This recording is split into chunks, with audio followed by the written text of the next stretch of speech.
Oh, we're live. I think we're live. I think we're live. Hey, welcome everyone. We're the Doctors Bjorkman. I'm Yes. Kurt, board certified pediatrician. I am Sarah. I am a board certified OB/GYN. Thanks for joining us. We've been doing YouTube now for the last year and a half, sharing our journey of getting pregnant, trying to conceive through Sarah's pregnancy, and now being new parents. Yeah, what a ride. And so I just thought it'd be great to come and answer some of your questions live for this week's episode and kind of give back to you that way. So welcome and happy Wednesday night. Yeah. What do we want to start with? So there were a couple questions yesterday in our community tab from some viewers who were just so excited about this. And so let's see. Let's start there. Do we want to start with this one? How to help a newborn experiencing GERD or colic? Shelby Davis. So definitely, I think a good thing to know for all parents to be aware of is that there will be different periods of fussiness throughout your newborn's life. And one of the classic fussiest times is in that 6 to 8 week window, where for whatever reason, fussiness in babies is super common. This can be things from gas, colic, all of those things. The question here specifically was about GERD, which is gastroesophageal reflux, which is really common. All babies have some degree of spit up. The question is, when is normal spit up something that needs some medical help? The biggest things to think about there that your pediatrician can hopefully help you with are, is it affecting baby's growth? And is it causing pain to your baby? Okay, so again, Cecilia spit up all the time. She still spits up occasionally. It naturally gets better less and less as baby gets older, usually going away somewhere between 6 to 9 months. The issue is there's a muscle on top of the stomach that is pretty thin and short in babies. And as they grow, that muscle gets thicker and longer and helps keep the food in their stomach. If they're having so much spit up that it's affecting their growth, your pediatrician can talk about positioning after feeds. Maybe not burping in some babies can help limit that. Some babies need to be burped, finding out what's good for your baby. And then certain kiddos also should be on a medication to help limit the amount of acid that's coming up if it's causing pain. Is kind of the highlights view of that. So. There actually is a study, a randomized controlled trial that was done that actually shows that burping doesn't actually help decrease reflux or colic. So it's kind of an optional thing. I remember. It's very much this dogma. You have to burp your baby with feeds. But you do not. Yeah, and we actually didn't burp Cease with most of her feeds. Right. So she'd finally fall asleep, and then I think, I need to burp her. And anyway, she didn't need it. It didn't affect her spit up. She just spit up. Awesome. What about this one from Ashley Sanchez? Can you talk about trying to conceive while breastfeeding? That is a great question. Yes, let's talk about that. So when you are breastfeeding, it depends on if you're exclusively breastfeeding, if you are supplementing with formula, etc. There is something called lactational amenorrhea. And so if you are kind of exclusively breastfeeding, generally your prolactin, it's a hormone in your brain that helps with milk production. It also inhibits ovulation, basically. So if you are exclusively breastfeeding, for the first 6 months that we kind of expect you to have lactational amenorrhea, and you probably are not ovulating. So if you exclusively breastfeed, you don't go more than 4 hours at night without breastfeeding. Lactational amenorrhea method is actually a form of birth control that's 99, 98%. Is that good? If you are not spacing feeds. Once your baby starts sleeping through the night, that's not effective, which is why your OB/GYN is absolutely going to talk to you about contraception at that 6-week postpartum visit, if not sooner. So anyway, back to trying to conceive while you're breastfeeding. Because of that elevated prolactin, often you don't have a regular period, you ovulate somewhat irregularly, and so you can ovulate before you ever have a period.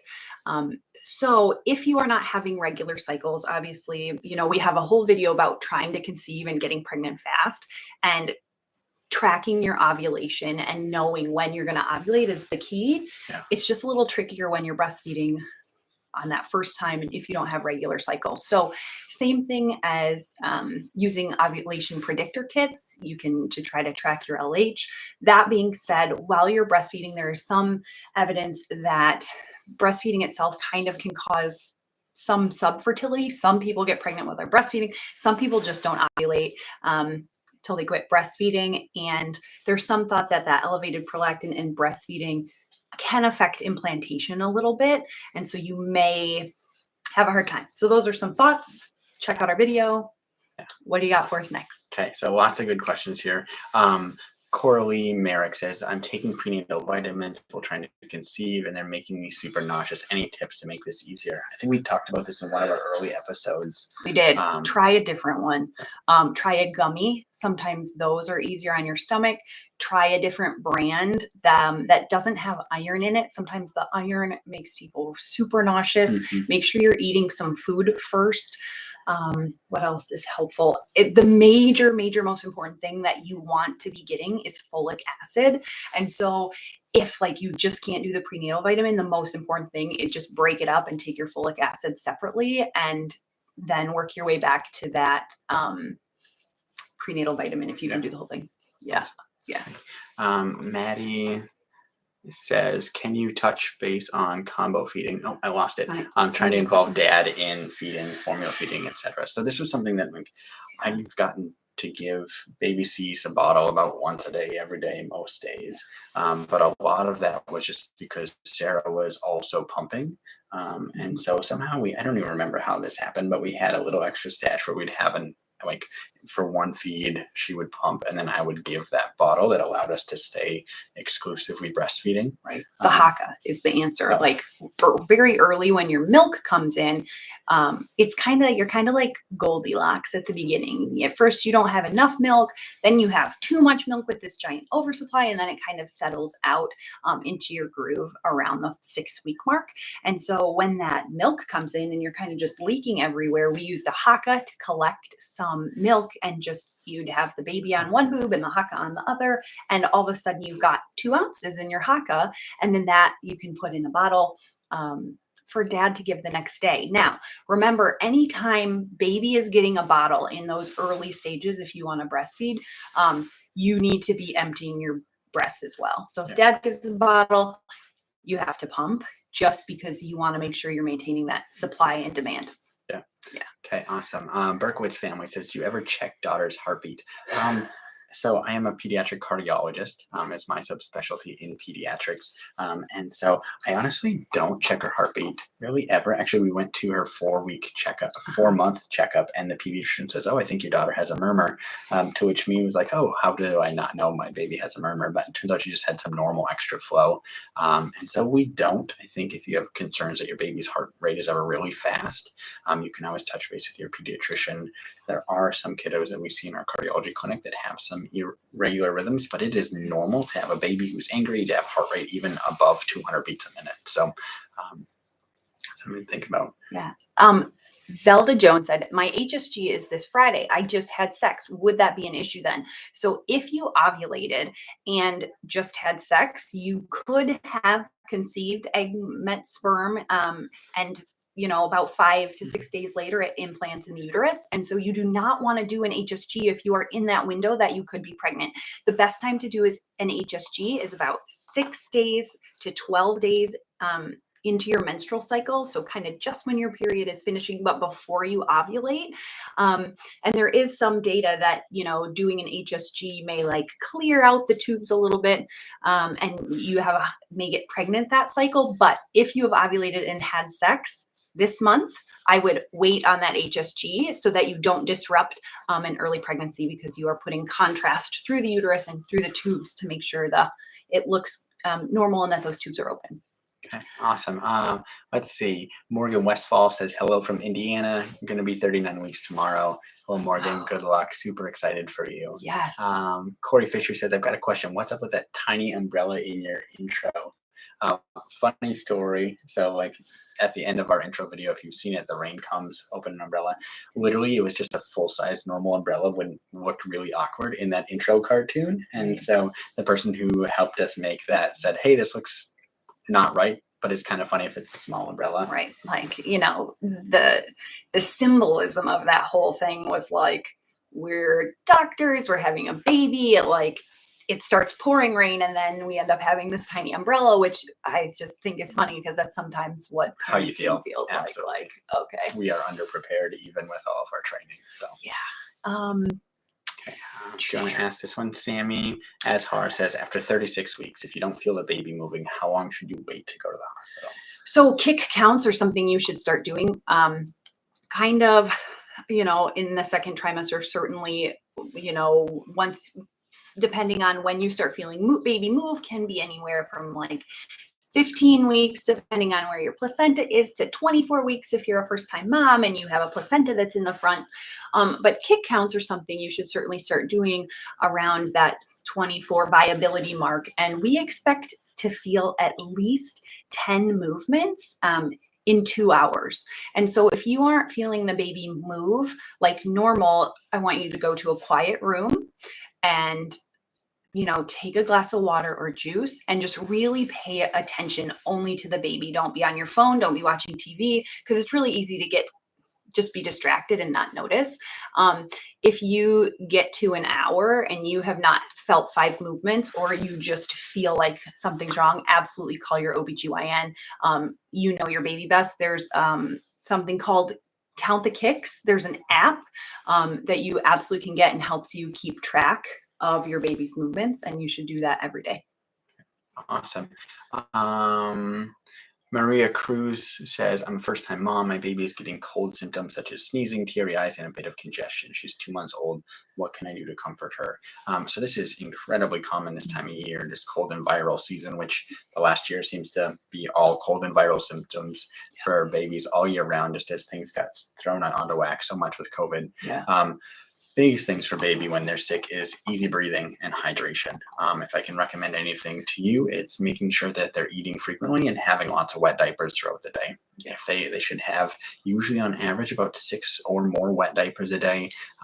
If they're starting to get 8 hours between wet diapers, it's starting to make me think that they are maybe not getting enough to drink.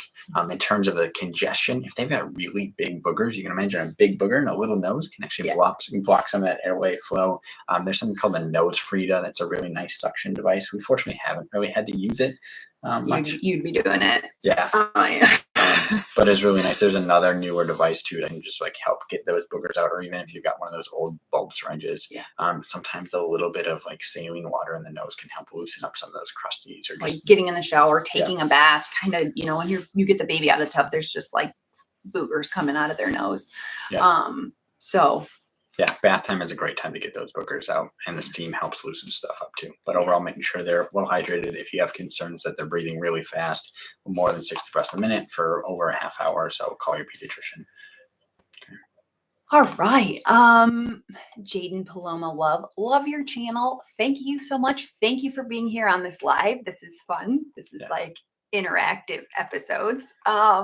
Let's see, what else do we... What about Polo Chick 314 says, I'm interested in trying for a VBAC. Can you discuss what factors set you up for success? And VBAC being vaginal birth after C-section.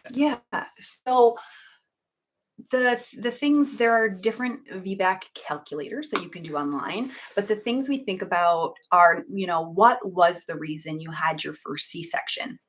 Was it because, your baby was breech, or your baby didn't tolerate labor, or things that are more about baby issues as opposed to maybe your pelvis issues?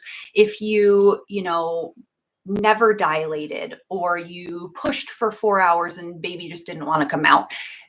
These are things we think about. So reason for your C-section, your age, your BMI, these are all things that go into that calculator. And some, it gives you an idea of your chances of success.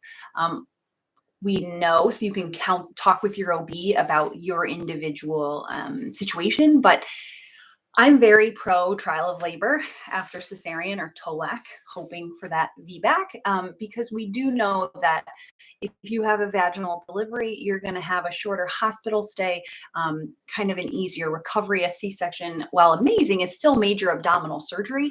And so In some cases, vaginal bypass is absolutely needed, and C-sections are awesome. And if your baby gets here safely, that is a really important part of the birth process. Vaginal bypass, meaning just a C-section. Yes. Okay.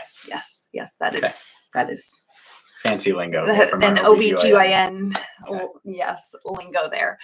So talk to your OBGYN. Your hospital will have to have certain things in place, like probably 24-hour in-house anesthesia, because the risks with toe lacking are that the major thing we worry about is a uterine rupture. So basically, in your first section, when they sewed your uterus back together, we worry that isn't as strong as your uterine muscle. And so when you are laboring, your uterus is contracting and working really hard. We worry that could split. It's very rare. It is very, very rare, like less than 1%. But it is very dangerous. It is life-threatening for baby. And so you want to be in a institution where you have anesthesia and your OBGYN feels comfortable managing a VBAC. But ACOG, even, and SMFM do not count people out even if they've had 2 C-sections. So anyway, good luck. Yeah. Let's see. Lots of people saying hello back to New York and Ontario and New Jersey. Let's see. Katie says, when I lean back on my yoga ball, my belly gets pointy. We think it's her head. Is it normal? And what position should I avoid? I'm 31 weeks pregnant. So that actually sounds more like coning or doming, and it is a sign of increased intra-abdominal pressure. You might feel her head up in your ribs or things like that, but your uterus is a big, strong muscle. And so if it's pointy, it is probably not baby's head. So along your rectus muscles, you have this thing called the linea alba. It's a piece of connective tissue that connects your rectus muscles. As your intra-abdominal pressure starts to increase, it can kind of dome. I wish we could like screen share and I could show you. I think the point is that there's kind of 2 major muscles, your abs, and there's a piece in between that starts to separate as the ligaments in your body in pregnancy start to loosen. Right? Yes.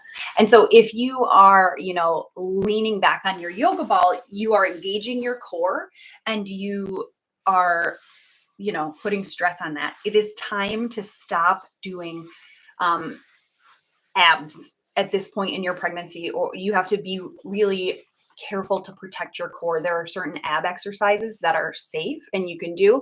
I actually highly recommend Meg squats. She has like a plus, awesome, it's called the YouTube +1 program. She has an awesome YouTube channel with great free content.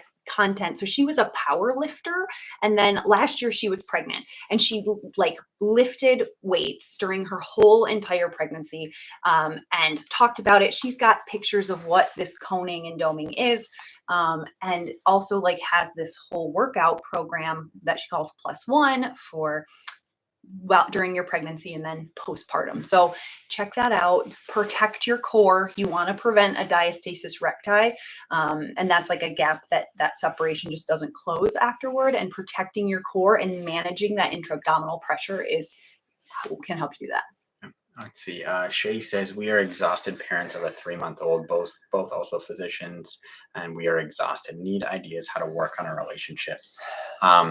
Being a parent is way more work than I anticipated. I will say, like, it is infinitely more joy and love than I could have anticipated too. But I've seen babies in the pediatrician's office for years now, and see them in 10 to 15-minute chunks, and I'm able to say, oh, hey, your baby's cute, he's crying, here you go, we'll see you in a couple weeks. The kind of constant need of a baby can be really tough sometimes. She's a 2-person job. I don't know how you ever have another one. Like, she is a 2-person job, constant attention required. So Shay, kind of your comment about we are exhausted and need to work on our relationship. I think the biggest thing that's been helpful for us is like we've had lots of help from family and friends. You cannot pour from an empty cup. Yeah. And so I think figuring out what energizes you, and it sounds like you want to work on your relationship.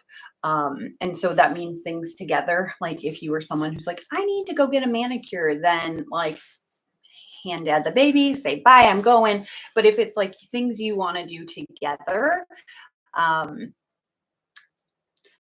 someone you trust to hang out with your baby. It's amazing how just like going to Starbucks, getting a coffee and like sitting there and drinking it really is just Yeah, and I think even amazing. the other thing about that maybe you're talking about just struggling with caring for baby with your partner too is you're both busy is communication. I think like you can't understate how important it is to just be open and honest with each other, but saying, "Hey, I'm struggling.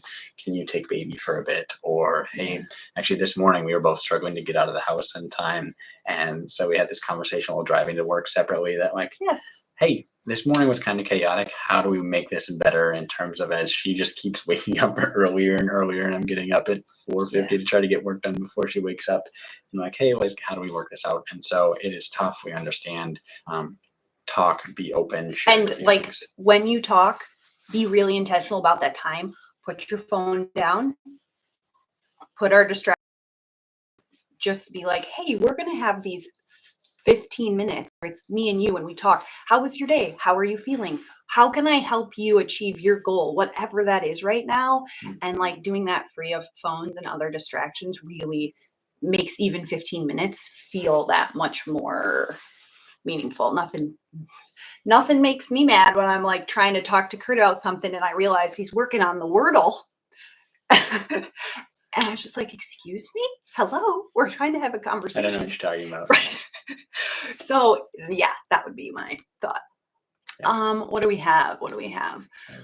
About, We had one yesterday in the community guidelines or in that community post that asked about non-invasive prenatal testing. So like cell-free DNA. And if we thought there was something better about different brands like Myriad or Natera. Let me see if I can find it because I thought, here we go. So this was Kristen 0104. What do you think about the different NIPT providers? So that's non-invasive prenatal testing, also called cell-free fetal DNA. Natera, Myriad, these are just different brands and the additional tests they offer for more rare conditions like micro deletions and expanded aneuploidy is something that patients should get given the lack of data and high false positive rates. Thank you for your video. So the long answer to this is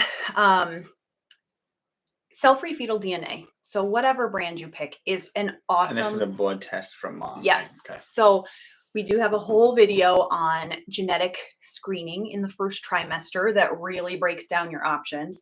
But cell-free fetal DNA is a blood test from mom. And starting around 10 weeks is when we kind of recommend 10 to 12 weeks is we think there will be enough fetal cells in mom's blood. So because of that communication with the placenta, there are fetal cells floating around in mom's blood. We can take a sample of mom's blood, send it off to the lab to look at baby's genetics. And so this is a great screening test for trisomy 21, so for Down syndrome, for trisomy 18, for trisomy 13. It's pretty good for those three. However, as these different companies have tried to outsell each other, they have begun to offer like additional screenings for really, really rare conditions. So microdeletions, some of these other things you mentioned. And the predictions for these rare things are usually wrong. So this is like an add-on thing that you have to pick. And right now, ACOG and SMFM do not recommend that you do them because as you said, the false positive rate is too high. So meaning that it says you have a positive genetic test, but it's not really there. Right. Okay. And then it leads to more invasive screening. So if you have a positive cell-free fetal DNA test, the next step is to do some kind of invasive testing. So either an amniocentesis or a chorionic villus sampling if you're earlier along. And those are not without risk. And so we don't want patients doing these invasive procedures for no reason. And so the answer to that, cell-free fetal DNA, NIPT is great. Pretty much whatever brand you use is fine if you are just doing the basics. Do not do the add-ons. It is not worth the stress or anxiety.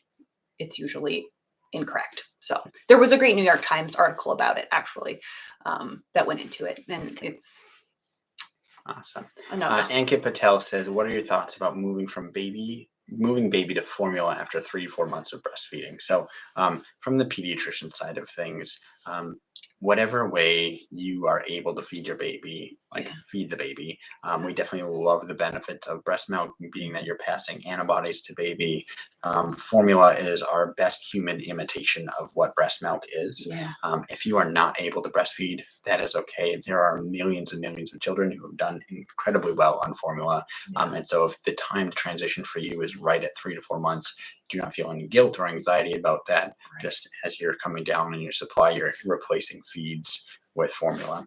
They're it's just, breastfeeding is awesome, but so is your mental health and energy. And if it is causing grief or stress or just not working for you, then formula is amazing. Now, if it's like you need more support, I hate when people quit breastfeeding because they didn't have support. And so I want you to have support if that's what you want, but also it's time to transition. That's okay. Time to transition. It's like really freeing, actually. Really freeing. We have not transitioned, but we have we have Cease's on cow's milk. She gets a cow's milk bottle every day. Like, I'm not making enough breast milk. So general recommendations from the American Academy of Pediatrician is waiting for whole milk till 12 months of age. There's some recommendations from different European societies that can talk about transitioning to cow's milk at 9 to 10 months. And so we're kind of in that 10-month window where we started to add a little bit of milk to her diet, just in terms of as like your milk supply is coming down, and we're working on transitioning off of that. So pumping sucks. Breastfeeding is hard. Give yourself the grace to do what works for you. The end. Your baby will be totally fine. Okay. Here's a good one from my prenatal care has been primarily with midwives. I asked about the Arrive trial at my last appointment, and if elective induction at 39 weeks is okay. They say that increases complications. So, does induction early at 39 weeks increase complications? Anya, PacLab, really good try with that. Oh, I'm sorry. It's far away. Forgive us. I know. So generally that isn't correct. It doesn't increase complications. The Arrive trial is a really well done, excellent randomized controlled trial that I think was done in 2018. And they took otherwise low risk women who were nulliparous, so never had a baby before, were 39 weeks and had babies that were head down. And they either randomized them to be induced at 39 weeks or to spontaneously go into labor on their own. And the study actually found that women who were in the induction group did not have an increased risk of complications. They did not have an increased risk of C-section. And so I'm a very big fan of the Arrive trial. Most OBGYNs out there are saying, like, choose for themselves to be induced at 39 weeks. The midwives are a little slower to adopt that. But there is good data that induction at 39 weeks is safe and does not increase your risk of a C-section, nor does it increase issues for baby. There's also nothing wrong with waiting for natural spontaneous labor. Your OB is going to want to evict baby by, 41 weeks. The placenta just does start to not work as well. It's a temporary organ. It's an amazing temporary organ, but it gets tired. And so because of that, they will want to evict. Usually 41 weeks is around the time that we think about that, unless you have some other medical indication. So, okay.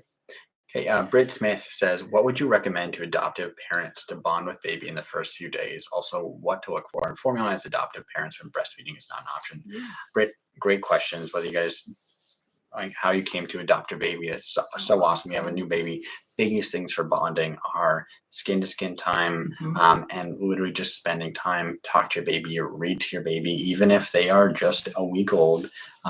Just that quality time, feeding with a bottle can even be bonding if you want to do skin to skin with that. Baby wear, get a wrap, put them on you.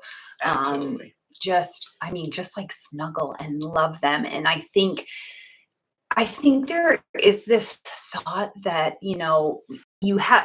let's say you gave birth and this is your, like my own baby, that some people have this like instant connection to their baby, and some people like Kurt's think she's a little ugly and it like takes a second. So She wasn't super cute at first. Yeah. I think that advice is for any mom who just has a baby. You may not feel like instantly bonded to that kid, even though you just gave birth. And that's okay. Skin to skin snuggles, Yeah. baby wearing, just Yeah. being together. And Congrats on having that new baby. In Yeah. terms of formulas, there's yeah, like big recalls right now on some of the infant formulas. So I feel like that advice is changing every day. yeah, And a good most of one. the standard kind of US formulas are good. There's Okay. some, I used to get questions often from parents about getting formulas from Europe. In terms of, for those of you guys who are here in the US listening, they're not as well or tightly regulated as we use regulate our formulas here in the US by our FDA. And so generally the safest thing to do is to find kind of name brand stuff off the counter at your local store is going to be fine. You don't need to pay extra necessarily for the gentle version or Right. whatever with that. So if there's extra issues, please feel free to reach out to your pediatrician for that. Yes. Let's see. Neha Mohan says, when is a good time to start solids? We're Ooh. going to go into this. Actually, the episode we were hoping to shoot for this week, but are going to try to roll out for next week is all about starting to feed your baby, both newborn and then working towards this transition. Yes. Biggest things that you need your baby to show you before starting solids is they need to have good head control. Ideally, they can sit on their own. Yes. And then they need to show interest in taking those solids. That usually happens between 4 and 6 months, most often close to 6 months of age. I can say that we had Cease on our lap for a lot of dinners. And so she was 4.5 months old and was like grabbing at food while she was kind of sitting there with us at the table. And so we would let her try little things that were appropriate.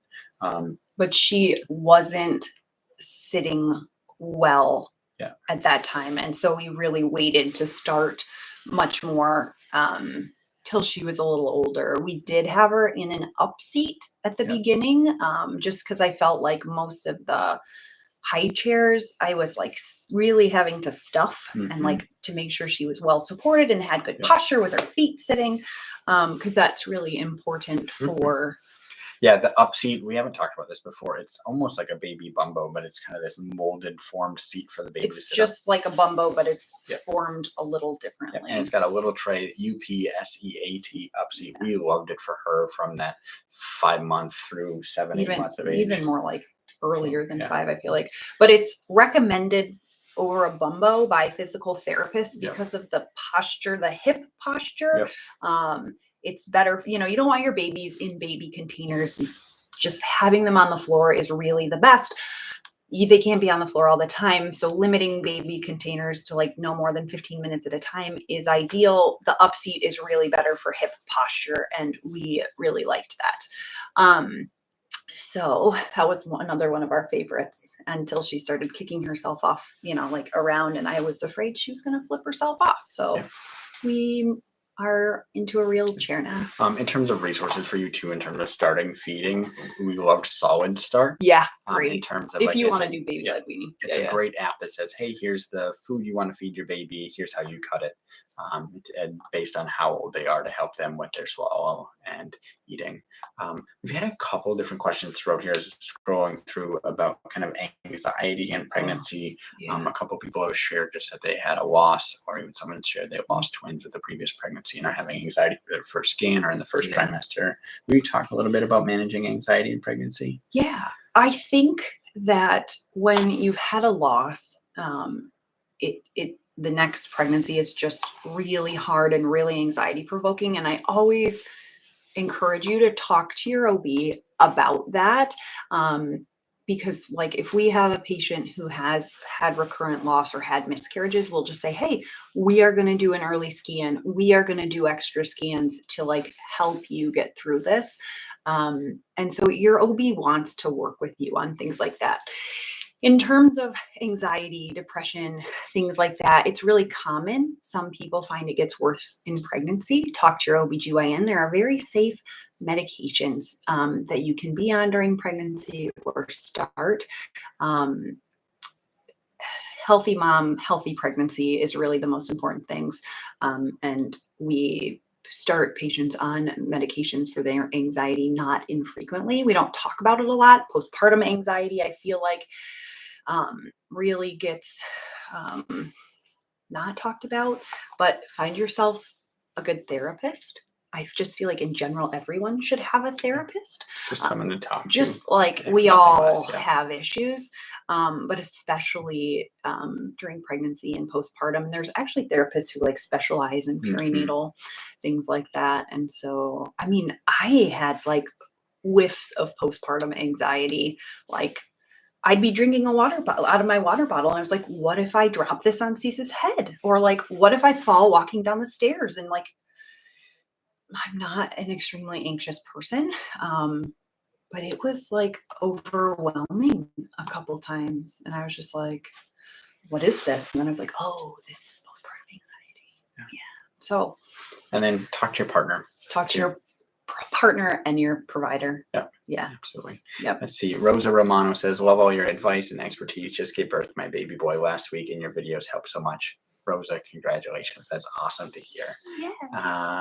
Oh, Leslie Burns. What was the fitness lady's name again? Meg Squats at MEGSQUATS. She's got an awesome Instagram. She's got an awesome YouTube. She's got an adorable little baby. She's like this badass ginger power lifter. She's awesome. Nicole Meets World. How can I get my breech baby to turn, and how risky is an ECV? ECV is a external cephalic version. Right. So moving the baby from being butt down to head down. Yes. So, I mean, there's all sorts of thoughts on standing on your head and different things, putting your feet up. I remember one of my co-residents had a breech baby till 35 or 6 weeks, and she just constantly was standing on her head. He did flip. External. Do you think that made a difference? No, okay. But you know, whatever. You never know. Gravity, pulling. Sometimes they just get really socked in the pelvis, and so it's tough. There are an external cephalic version is an awesome option because there are providers that are really, really good at turning that baby around. You kind of lift him up out of the pelvis and then give him a nice turn. It depends on how aggressive your provider wants to be about it. Like some people will do it under spinal anesthesia to help with pain. There's some good YouTube videos about it. I remember we were talking to one of your friends once. You can see what it is. The risks,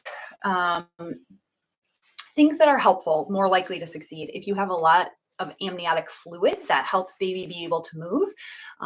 If your placenta is posterior, sometimes that helps because you can get more hands on the baby.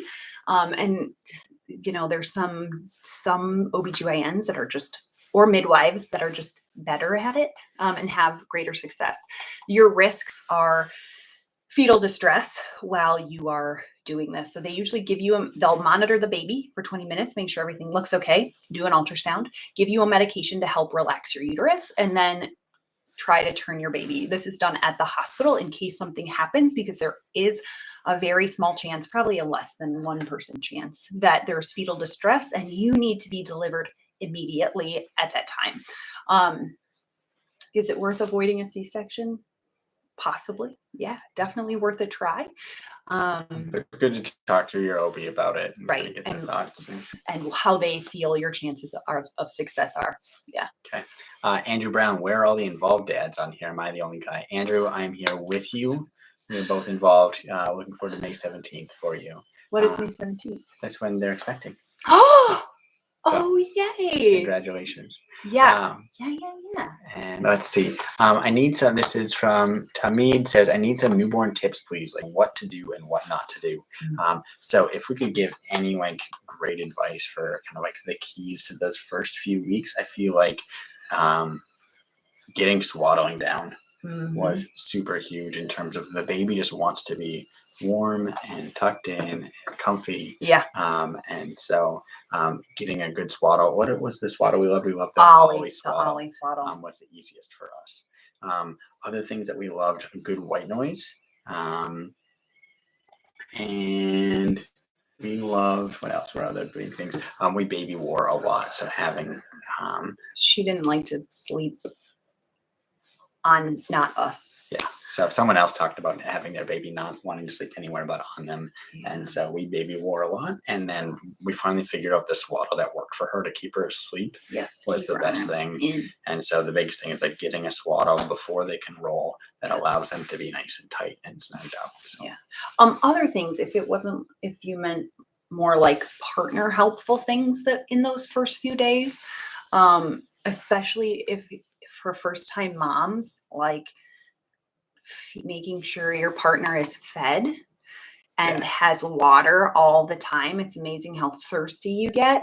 And just like doing the carrying of the baby and the going to change the diaper and doing some of those physical things, because right after you give birth, whether you have a C-section or vaginal delivery, it's a little bit like you went through a war, and your body is recovering and healing, and like just having someone walk the baby to take the diaper, change the diaper, or bring her to mom to breastfeed is really, really helpful stuff. Just do the things. Yeah, I would say making sure they're fed and hydrated. Yes. Keys to life, whether it's baby or breastfeeding partner or just new mom. I think something else that was maybe surprising to me as a brand new dad was just how important it was to like do diaper changes or like bringing the baby to you. Like I guess I like underestimated how much work and I don't know, damage is the right word, but work and the toll that it takes on a woman's body to give birth, whether it's C-section or vaginal delivery. And so as partner, I was trying to change all the diapers I could and taking the midnight shift when baby didn't want to sleep and then bringing baby to her so you didn't have to lift and strain. So Tasneem, what Jade said, this pregnancy baby is measuring in the 3rd percentile, currently at 25 weeks, 2nd pregnancy. What does that mean in terms of delivery? My first was 5 pounds, 11 ounces, and she was born at 40 weeks, all was fine. So your OB is definitely going to be watching you closely because this sounds like it could be fetal growth restriction. And so making sure baby is growing appropriately, has normal blood flow, etc. Your OB is going to be keeping a much closer eye on you. And with growth restriction, the OB is going to be balancing this decision on when is it better for baby to be in the uterus versus when is it better for baby to be out. So at 25 weeks, obviously probably could benefit from more time. Absolutely. However, more time. if your placenta isn't working and baby isn't growing, then there are amazing NICUs who can take care of that baby if for whatever reason your placenta isn't doing its job. So expect to be monitored very, very closely to make decisions about when to deliver. Okay. Let's see. Best baby wash, please. When it comes to soaps, lotions, or things you're going to put on your baby, scent-free, dye-free. We have no brand loyalty with that at all. I think we use Aquaphor baby wash. Yep. Scent-free, dye-free are the best. Let's see. Molly Mathis says, can you safely bed share with babies? So hotbed with the pediatrician here. Yeah, so the Yikes. recommendations from American Academy of Pediatrics is very clear that their recommendations for safe sleep is sleeping alone on a firm surface wrapped in kind of one blanket or swaddle. Okay. Now, having lived this, I can say there are times where your baby does not want to sleep on a flat surface alone in one blanket. And so then the question is also, like, would you? Yeah. Want to sleep alone on a flat surface without a blanket? It just doesn't sound cozy and it sounds awful, and Cece hated it. So I think this is one of those things, like, we have sympathy for you if you say, gosh, my baby will not sleep in their bassinet or in the crib. if you choose to try to bed share, and the recommendation is that this is not safe, you should know that the risk of bed sharing is that you or your partner will roll over on your baby in the night, or a blanket will get over their face, and there's an increased risk of sudden infant death syndrome. If that is something that you say, hey, I am at my wit's end, please help me, there's no other way my baby will sleep, things I would recommend is getting the big blankets off the bed, getting the sheets off the bed, if that means you're wearing an extra sweatshirt or whatever. Sweatpants, sweatshirt. Yep. There's also things out there that can help just put some sort of little barrier between you and baby. So that could be like a DockATot, which is just kind of like a dog bed for a baby.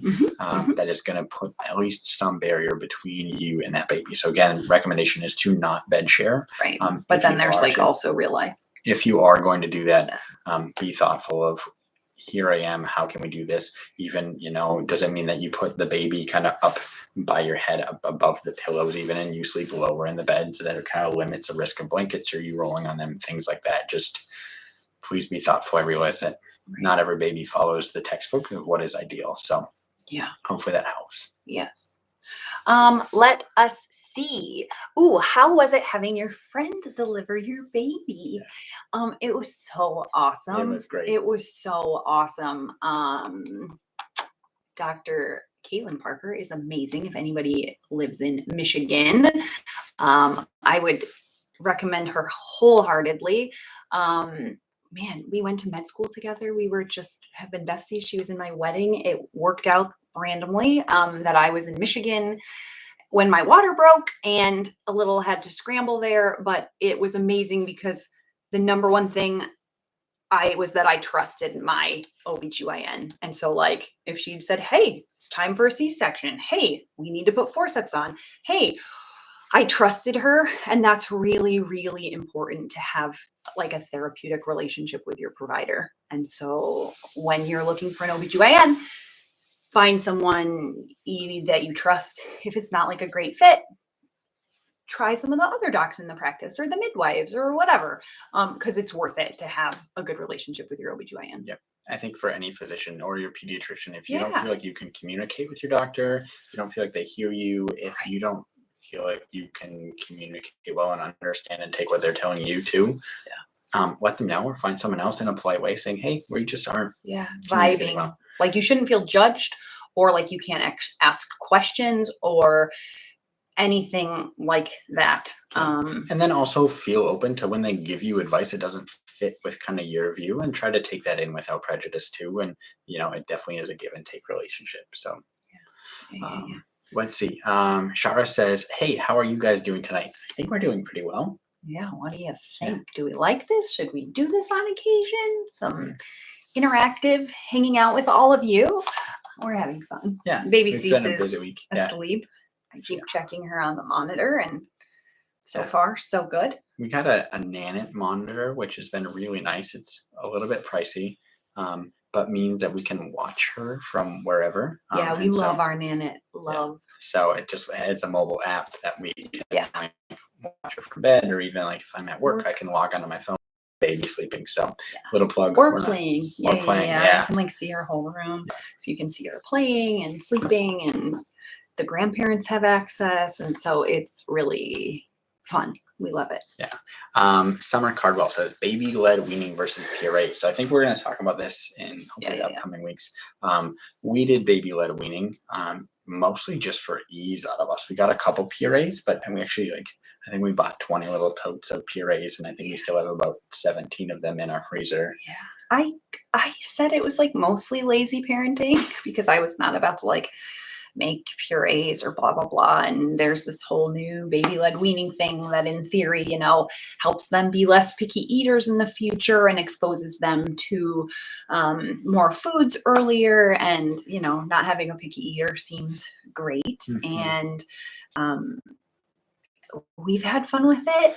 The biggest thing kind of like knowing what, like, as they're learning to eat and being careful and slow with the food you're offering. Yeah. But even it was pretty amazing how well she like started to get things like avocado or like we did some hummus and things like that early. Yeah. Kind of natural foods that like we didn't have puree, and then Right. starting to get kind of smaller chunks of stuff.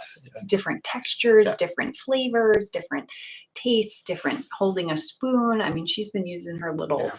And we spoon. cook dinner most nights a week. So like we just always would have leftovers, and whatever we were eating, She was she eating. was eating too. Yeah. So we liked it. Again, the Solid Starts app is really cool. They've got good free content on Mhm. Instagram. Their app you can pay for, but like you'll be like, okay, I want to give her a strawberry. You type in strawberry into the app and it'll bring it up.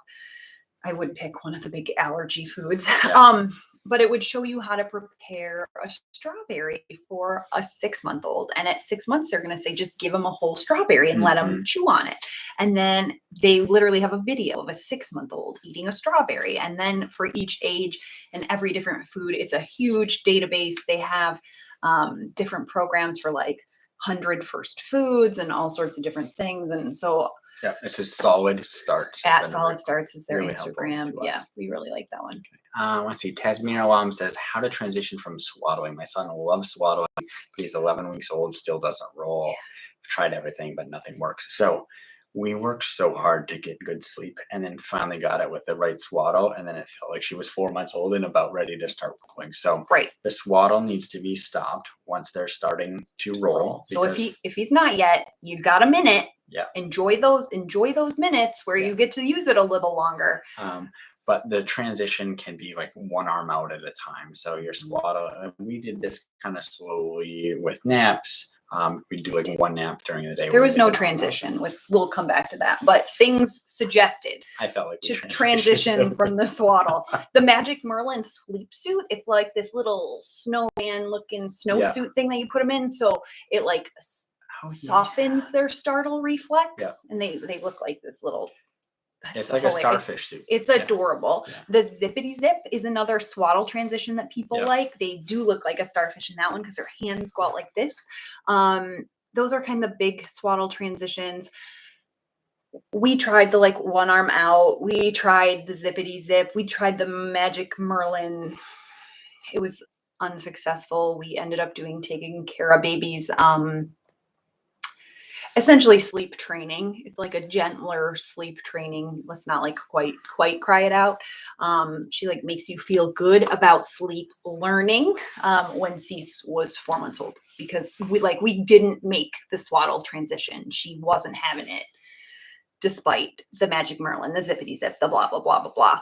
She loved her swaddle and she slept like an angel, and then she just didn't.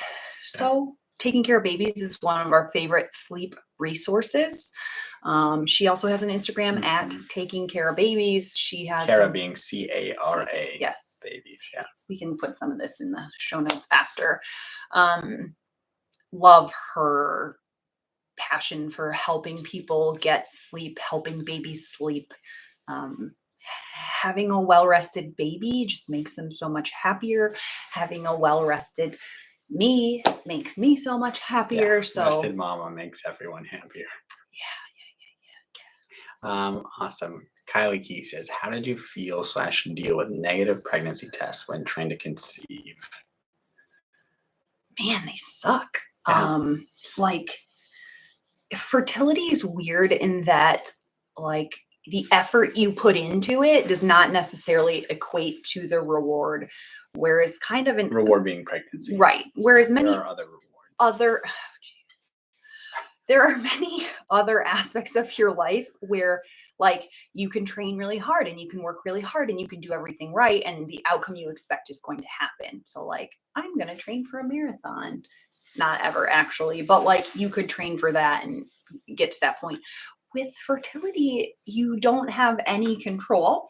I will say if you're under 35 and you've been trying for a year, you meet the definition of infertility, and it's absolutely time to see a specialist like a REI, which is what my subspecialty is in OBGYN. But if you don't have regular periods, you aren't ovulating, you like these are all reasons to not wait that full year to see a specialist. If you're over 35 and at the 6-month mark, go see your OBGYN. Things that helped me when trying to conceive was knowing some statistics. I really like data. And most couples are, I would say 75% are pregnant within 6 months of trying. At the 3-month mark, I think it's somewhere around 50 to 60% of couples are pregnant. So, realistically thinking this 3 to 6 months, you're going to be knocked up. And then if you aren't by that 1 year mark or even sooner, go talk to your OBGYN or your friendly infertility doctor to talk about what might be slowing you down. In terms of disappointment, I always felt like you took it hard. I took it harder. I don't know. I just really wanted a baby. Yeah, it's both hard. Did, but you make all these plans and have all these dreams, and then it's like, all right, we're not doing this again. I think it was like something particularly hard as we were, if you go back to some of our earlier videos, we would sit down and we'd take this pregnancy test in front of a camera every month to try to record this natural reaction. And so monthly sitting down in front of a camera, hoping for a positive test. Yeah. It's just particularly challenging for at least me anyway. So. And I am like a serial tester. I will start testing, I don't know, 8 days post ovulation, 7 if I'm feeling really stupid. And it's too early. It's too early. What is the best time to start testing post ovulation? I mean, the day of your missed period, the test is 99% accurate. There's which is some 14 days. About 14 days. So it's a little different for everybody, but there's some tests that say, 95% accurate up to 5 days before. Anyway, when you test so early, then you get that disappointment every day for 5 days straight. And so I don't highly recommend do as I say, not as I do is my pro tip on that one. But Wandfo is a brand. It's an Amazon online thing. Wand, WONDFO. It's just like a cheap pregnancy test that detects really low levels. So she could test early twice a day. And it's less expensive. What is it that early result? Clear Blue. I can't, it's escaping me right now. I've bought so many, but they're so freaking expensive. I can't spend $25 on 3 pregnancy tests. That's just, anyway. Oh, what about this one? So what is the most important things to keep in your hospital bags? So we did an episode all about what we had in your hospital bag before going. Yep. I think it was pretty that's good. what we packed. Was there anything in there that really you were glad you had? Shower shoes? Yeah. Pillow? And the shower shoes we bought at Target, on our way to the hospital, because I wanted to be able to wear something in the shower and not that were plastic, that I didn't care if they were. And a robe I felt was good for you too. Yeah, I just didn't. Less is more. Less is more. I would say we're pretty fortunate. Our hospital had almost everything you needed, from pads and the mesh undies, and the peri bottle was all at the hospital for us. Those are things that would have been absolutely bring your own if your hospital doesn't have them. Right. And that was in the United States. Those are things that are very take everything that your hospital has there in the room for you, the peri bottles, the pads, any extra ice pads, the newborn clothes, the diapers, the nose sucker, the little onesie, the onesie shirt, a blanket. Take that home with you because you have paid for it with your stay. And so take those things and use them and throw them away when you're done. But yeah, hospital bag. Check out the video. It's comprehensive and it was good, but not crazy. I didn't feel we had all this stuff. Long cell phone cord. Yeah. Phone charger.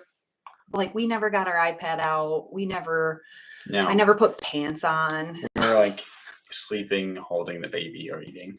Yeah. Or eating while holding the baby. Yeah. Yeah. A while ago, I saw someone ask if they could fly on a plane when 7 weeks pregnant, and they were nauseous. The answer is yes, you can fly when you are pregnant at 7 weeks. Totally fine. Your OBGYN and the airlines usually cut you off around 35 weeks because we don't want to have a baby on a plane for a variety of reasons. You know, if your baby needs help in the air isn't the spot you want to be. And now having had one, I would want access to some pain control for sure, because labor sucks a lot. Yeah.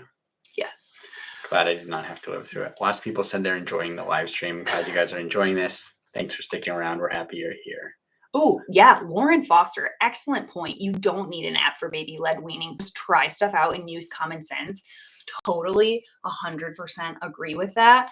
I needed it because Yeah, I like, what's the difference between choking versus gagging? And, like, should I really give her this little drumstick? Or so it was like a pat on the back for me to be like, you can do this. But generally, like, if you're eating it and the baby's interested, portion it into a safe baby bite-sized thing, and let them go for it. I didn't exactly know what baby bite-sized things were. I think just being careful, like imagine like they don't have teeth often as you're starting food. And so like whatever's going in their mouth, like if that's in the back of their throat, can they swallow it, or could it get lodged in their airway or in their esophagus? Someone earlier asked about like baby was gagging with feeding at 7 weeks old, just taking bottle stuff. And really, there's a little piece of tissue that kind of sits in the back of the throat called the epiglottis that covers up the airway to protect the airway with the normal swallow reflex, or even a diving reflex too. And so babies are designed to protect their airway. But so like with the baby-led weaning, it's normal to see a little bit of gagging with some of that, but different than choking where they are like not moving air, they're blue in the face. And so if you're seeing that, we're working on that. Pick baby up, face down, chest on your palm, and back blows. To try to dislodge anything that's in the airway, if that's something that you run into while at home with baby. That would be terrifying. That would be, yeah. There was a couple times where grandma was watching me let baby Cease eat certain foods that she was definitely from the puree generation that, yes. Fortunately, baby Cease survived, whether that was okay or not on the way through. But yes, there is a sleep training video coming. Samantha H. Yeah, We're gonna work on it's that. coming because it was a lifesaver, and there is like some evidence out there that your baby crying isn't going to ruin them or anything like that. And there's obviously like attachment parenting philosophy that works for some people, and there's the cry it out philosophy that works for some people, and there's no judgment here. We just want you all to get sleep. It's me says, suggestions please. I love my current OB at 28 weeks, but moving 45 minutes away. Should I commute to see her even though I will likely need to deliver near new home, or should I start seeing another doc? I would say start seeing someone new who's going to deliver you, or do you disagree?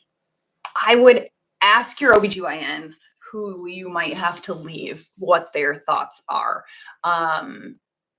45. So we're from a place where like going 45 minutes to the doctor is not an unusual thing. And if you are a first time mom, you will have time, you will have lead time to know that, hey, usually. So what your OBGYN recommends and see how you feel about your options in the new town you're going to. Of course, something close is good for emergencies if something happened. But I would talk through that one with your OBGYN, especially if you have a good relationship. She or he is going to give you the best, safest advice for you and your little babe. Christina Hidalgo says, could you talk a bit about the week 17 to 20 week anatomy scan? What is it useful for? Is it necessary? So the point of this scan is it's actually a really nice time baby while still inside a mom to look for any kind of big defects. It could be potential heart defects, defects with the gut, or any other structures that they look at. They trend growth and all these other things as well. Yeah, they're making sure your baby has everything that it's supposed to. The structures in the brain, 10 fingers, 10 toes, 2 kidneys, normal heart views, a stomach bubble, all of these things. It's, make sure the long bones in the legs are the right length. And so it is absolutely recommended that you have an anatomy scan at 20 weeks. If you get one ultrasound in pregnancy, this is going to be the one. Just because then you can prepare, detect things, anomalies, issues that you could have when baby's born, just to know ahead of time. And the big thing with that, like the way that's going to help, as Sarah mentioned, is like preparing so that like for some people, this is going to make a difference if there's significant defects about continuation of pregnancy or not, regardless of if that's something you want. I think the biggest thing is having, like, maybe there's something unique about your baby that's going to need them to be born at a subspecialized center, that you're going to need to be near a pediatric subspecialist right after birth. And so that is the best window to look at a lot of the anatomy. As they get bigger, it gets harder to see some of the things, and it gives time to get some of that preparation. So that would be the reason for that scan, even if no matter what your continuing pregnancy, that's not what you're doing. It's just how do you make sure you can prepare for hopefully a normal, healthy baby. And if there's something off that could help with subspecialist care in that first newborn period, that you're going to deliver at a center that has the things your baby needs. Yeah, because congenital birth defects range from 3 to 5% in the general population, and that's just like spontaneous, sporadic things. And so it is rare that there will be issues, but it's good to find out about those a little ahead of time so you can prepare, or as Kurt said, be at the right place, so on and so forth. So this one's fun. Do you want to read this one? Being new. This sounds French. Guillaume. Arsenal. Maybe I don't know if I got that right. Forgive us for that. Our last name is Bjorkman. So there's a J in there. Yeah. Being new parents and MDs, you must be extremely busy. What was your motivation to start a YouTube channel on top of your full-time jobs? Oh, thank you for your generosity. We love it. We started before we had baby. I think we would never have started it after baby, just as we were so much busier than we were before. I think we just saw that there is a huge need for evidence-based information that anyone can understand. And as doctors, we know how pressed we are for time in an office visit. Maybe you have 10 minutes or 15 minutes and many patients to see. And this was just an opportunity for us to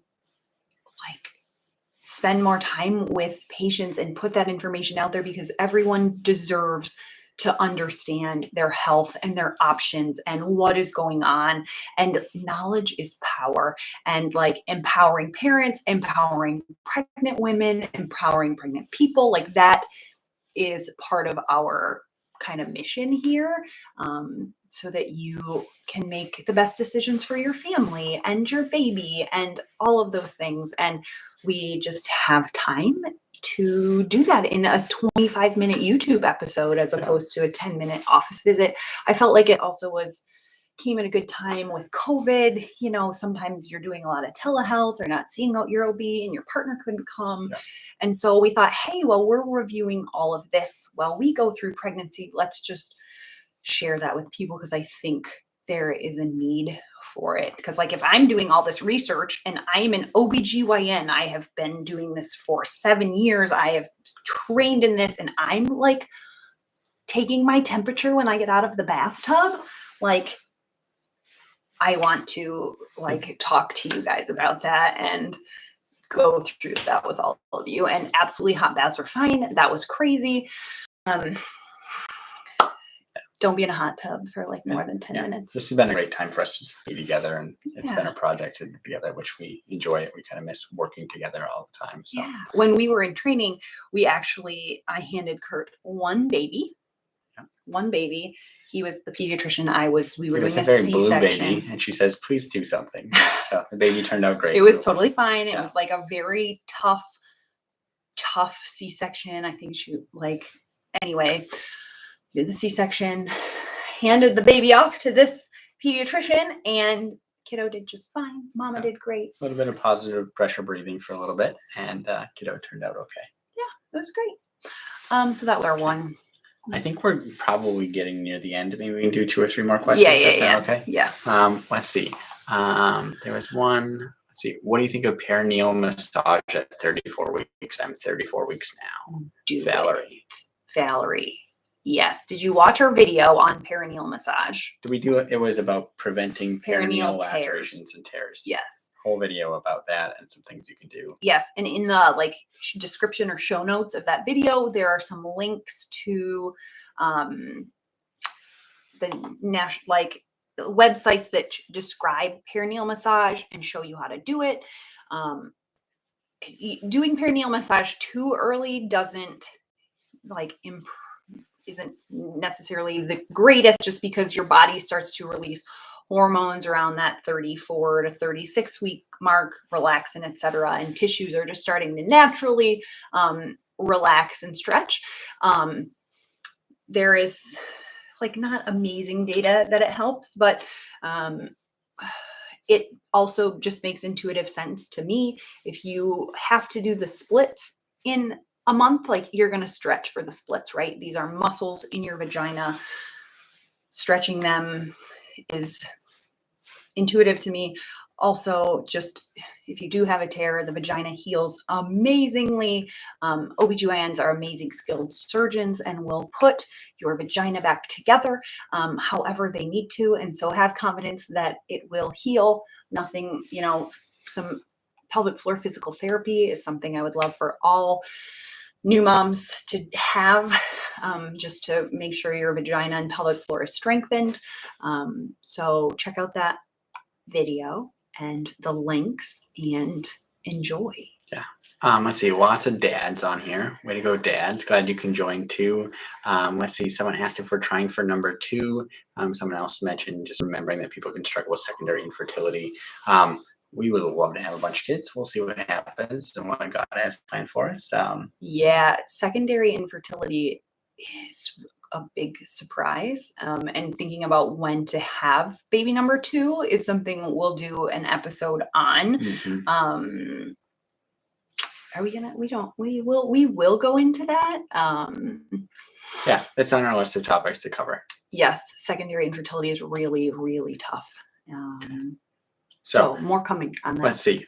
Maybe we can, I don't know if that's a good one to end on. You can. So Brandy says, what's your best advice to be supportive in the delivery room? Maybe I can give my answer. You give your answer and I can give mine. Be present. Yeah. Be present. Just be there. Be here now. Don't be on your phone. Don't be whatever, be involved. Go get the water from probably you can't even do that anymore because of COVID, but go get the snacks, go get the water. Ask if you can do anything to help. Do you need a back massage? Can I hold a leg? Or whatever your level of comfort is there, Dad. If leg holding is not your jam, that's okay. But just be present. Mm-hmm. Yeah. And I think that's so whether it's in the delivery room, pregnancy, or early parenting, if you are the supporting parent, be present, look for what your partner needs. Do they need something to drink? Do they just need you to be there holding their hand? Do they need you to just be at their side? And try to just be there and support. I think in the delivery room, it was nice that I was comfortable and had seen everything that was going on, but I just sat there and held her hand. I got to watch baby enter the world, and it was really awesome. It was really fun. A couple quick questions here. Is early induction 37 weeks always needed if you have intrahepatic cholestasis of pregnancy or cholestasis? The answer is yes, sometimes even earlier. It depends on your bile acid levels. So definitely talk with your OBGYN. But the concern is that those bile acids can build up in baby's heart and cause heart block. And so there is an increased risk of an intrauterine fetal demise, not something that you want to mess around with. And so when you meet that diagnosis and you have elevated bile acids, we often say hey, let's get that baby out, because at that point, being out is less risky than being in. Let's see. Fetal hiccups at 34 weeks. Very normal, very funny to feel those little hiccups. Do you feel hiccups? Oh, yeah. Oh. Yeah, very frequently. So that is normal. If it like goes on for 24 hours or something, long time, talk to your OBGYN. But random hiccups once in a while, just like you get them, is very normal. Are you seeing more moms, Samantha H., giving birth to baby 2 without their partners because of COVID? We will probably have to do this. I guess, where are you in the world? Most places we know allow at least one person to be with you for delivery. Yeah, we were lucky that I was there and Sarah's sister was present. Yeah, I feel like things are lifting with COVID right now, like the CDC changing some mask recommendations, Omicron being not as severe a strain. So things with COVID are just different right now than they were a year ago. Omicron is a different variant. We have vaccines that help lessen your risk of severe disease. Like you can still get it, but your chances of having severe disease are less. And we have treatments for COVID infection now that are effective and very helpful. So we're just in a very different place with COVID than we were. And so I hope wherever you are, that restriction is lifted or soon lifted, or you can go somewhere where it's lifted. Samantha just clarified, just no child care with COVID. So that sounds like a really tough place to be in terms of if your partner has to be home with other children. Right. So, that's tough, brutal, actually. So, yeah, definitely if there's any way to get support to either help your partner be able to be present, whatever we realize that may not be possible for everyone, but yeah. So I can't imagine having not been there for the birth of baby C. So yeah, but a lot of hospitals have like volunteer doula programs or other like free volunteer things. So if your partner can't be there, talk to your OBGYN about some workarounds, someone who could be your support person if there's a volunteer program, what they would allow in terms of, like them being present during a FaceTime or photographs, or work with them, because again, your OB like cares about you and wants you to have a good experience and feels for you. They will, I really believe, try to help you come up with some creative options. So I think we're going to be about done. Anything you want to say to end it here?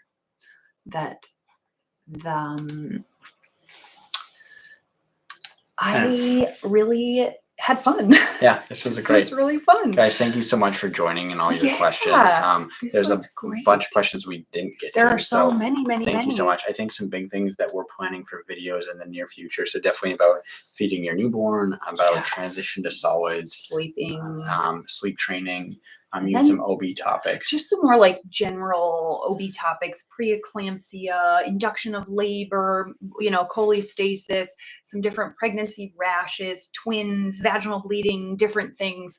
If there's any of those that you really want us to talk about sooner rather than later, if you want to comment even on our community post that we put up yesterday, we'll see that and we'll put that into our thoughts of what we're going to do next. So yeah, because we are here for you all and we just want you to be informed and feel good and empowered about your pregnancy journey, your birth, having a newborn. It's such a wild ride. And even the OB and the pediatrician we look things up all the time. Yep. You're not expected to just know the answers. We don't. And so we want to share what we're learning along the way with you all. Yeah. So anyway, we'll see you guys hopefully next week. Coming. We will do this again. Yeah. We will definitely do this again. And we'll see you next week, back to our regularly scheduled programming.